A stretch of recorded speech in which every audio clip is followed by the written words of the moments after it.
Witam na kanale Garage Make Zone. W jednym z poprzednich odcinków zaprezentowaliśmy możliwości generowania prostych modeli 3D z wykorzystaniem technologii AI. Film spotkał się z dużym zainteresowaniem z Waszej strony. Również nasi patroni w rozmowach z nami prosili o szersze omówienie możliwości sztucznej inteligencji przy tworzeniu modeli do druku 3D. Zapraszam zatem na film, w którym przyjrzymy się kilku dostępnym narzędziom, samej technologii oraz jej ograniczeniom i możliwościom.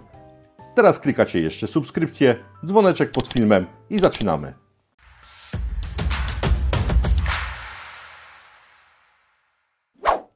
Zanim jeszcze przejdziemy do przykładów zastosowania technologii AI w jej zaawansowanej formie, wypada przedstawić pewne aspekty, które z punktu widzenia kogoś, kto chce ją zastosować w druku 3D, są dość istotne. Trzeba sobie przede wszystkim zdać sprawę z faktu, że prawie wszystkie narzędzia AI służące do generowania brył czy obiektów 3D zostały stworzone na potrzeby generowania modeli do wykorzystania w grach lub animacjach, gdzie szczegóły odwzorowania modeli względem grafiki bazowej nie są tak istotne, bo model pokrywany jest teksturą, która tworzy iluzję cieniowania, zagłębień lub załamań. Nie do odróżnienia, kiedy jeszcze postać dodatkowo się porusza. Sprawa ma się zupełnie inaczej przy generowaniu modeli z przeznaczeniem statycznym. Tutaj każdy element stroju, pasek czy pofalowane włosy muszą mieć swoje modelowe odwzorowanie.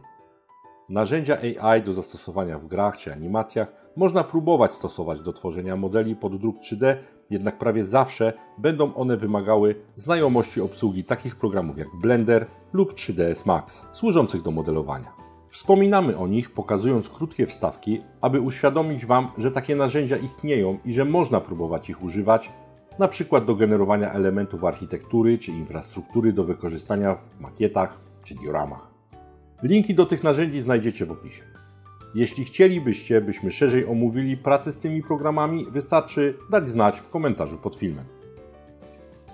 Istnieje rozwiązanie, które pozwala na generowanie bardzo szczegółowych modeli przeznaczonych do druku. Narzędzie jest dedykowane i daje naprawdę wspaniałe wyniki. Tym dedykowanym rozwiązaniem jest narzędzie Image to 3D Model z platformy MakerWorld. Modele, jakie udało nam się wygenerować, są na zupełnie innym poziomie szczegółowości niż to, co można uzyskać w prezentowanych przed chwilą programach do gier i animacji. To oprogramowanie zostało stworzone z myślą o drukarkach 3D i jako takie koncentruje swoje działanie na skanowaniu możliwie dużej ilości szczegółów. Zacznijmy zatem od przygotowania obrazka, który będzie naszą bazą do wygenerowania modelu. Posłużymy się tutaj innym programem AI, który pozwoli stworzyć grafikę przedstawiającą naszą trójwymiarową postać. Link do programu Deep AI znajdziecie oczywiście w opisie. Po otwarciu strony klikamy AI Image Generator. Tutaj trzeba wpisać, co chcemy uzyskać. Niestety Deep AI nie rozumie wpisów po polsku, dlatego użyjemy ChatGPT jako tłumacza na angielski. Wpisujemy przetłumacz na angielski. Dziewczynka w stylu Pixar, niebieskie spodnie, długie czarne włosy, czerwona koszulka, cała postać.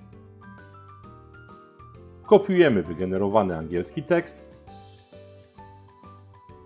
i wklejamy do Deep AI. Ustawienia zmieniamy na HD i Quality. Naciskamy Generate. Operację generowania grafiki można powtórzyć kilka razy. Otrzymacie kilka grafik do wyboru. Wybierzcie taką, która najlepiej odpowiada Waszemu wyobrażeniu o modelu. Pobieramy obraz na dysk. Teraz przechodzimy na witrynę MakerWorld. Następnie do zakładki Maker Lab.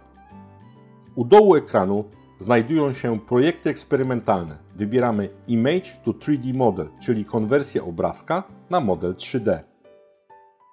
Naciskamy ikonę plus i wybieramy nasz pobrany wcześniej obrazek. Naciskamy Generate. Model generowany jest w stosunkowo krótkim czasie. Informacja o zaawansowaniu jest widoczna na ekranie. Gotowe. Otrzymujemy bardzo dobrze odwzorowany model z dużą ilością szczegółów. Widać je bardzo dobrze po wyłączeniu tekstury na podglądzie. Pozostaje już tylko pobrać model, naciskając Export. Narzędzie, jak większość narzędzi AI, oparte jest o kredyty. W tej chwili pobierane są dwa, jednak wyłącznie podczas eksportu modelu, co również jest wyjątkowe w pozytywnym tego słowa znaczeniu. Inne narzędzia pobierają kredyty za generowanie modeli, podglądów, a nawet drobne modyfikacje. Pobrany plik OBJ da się otworzyć w dowolnym slicerze, ale wypada dodać do niego jeszcze podstawkę. Można ją dodać w programie Fusion, który również obsługuje pliki OBJ. Teraz pozostaje już tylko przygotować nasz model do druku. My wykonaliśmy kilka testowych wydruków wcześniej przygotowanych modeli, które z pewnością nie powstałyby, gdyby nie technologia AI. Nie potrafimy modelować w programach takich jak 3ds Max czy Blender, a do tej pory tylko tego typu programami można było tworzyć modele figurek. Dajcie znać w komentarzach, co sądzicie na temat tej technologii, jak chcielibyście ją wykorzystać. Będziemy wdzięczni za informacje, czy chcecie więcej materiałów na naszym kanale o technologiach AI. Ten film powstał na życzenie naszych wspaniałych patronów, którzy w głosowaniu wybrali ten temat jako najbardziej interesujący. Jeśli chcecie mieć realny wpływ na pokazywane przez nas treści, wystarczy dołączyć do grona patronów naszego kanału. Nie zapomnijcie o łapkach, subskrypcjach. Algorytmy YouTube'a coraz bardziej zwracają uwagę na interakcje z Waszej strony.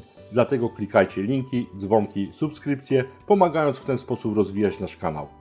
Do zobaczenia wkrótce. W przygotowaniu już film o instalacji Clippera. To tyle na dzisiaj. Cześć!